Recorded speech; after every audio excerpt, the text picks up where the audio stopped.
నమస్తే ఫ్రెండ్స్, నేను మీ ఎర్రబెల్లి రజనీకాంత్. నేటి భారతం ప్రోగ్రామ్కి స్వాగతం.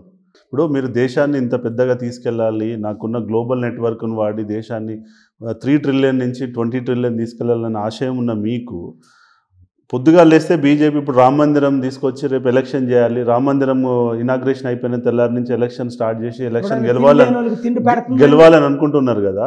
ఎందుకు ప్రజలు వాళ్ళ వైపు వెళ్తున్నారు? రామ మందిరం వైపు ఎందుకు వస్తలేదు? నేను క్లియర్ గా చెప్పానండి. తప్పు అక్కడ బాబ్రీ మస్జిద్ వద్దు, రామ్ మందిర్ వద్దు, ఏ క్రిస్టియన్ టెంపుల్ వద్దు, ఒక మాన్యుమెంట్ కట్టండి. మన ఇండియన్ యూనిటీ చూపించండి. చేశారా? ఎప్పుడు చెప్పారు మీరు ఇది?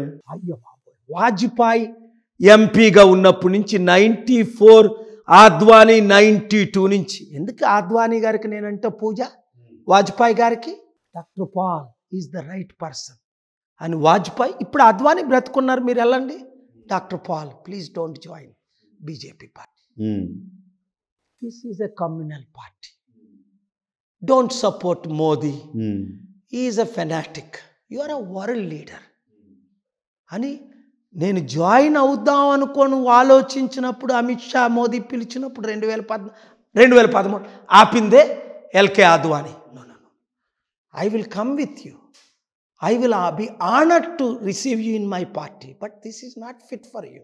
You are a world leader, you are a secular leader. Ours is Adi Advani.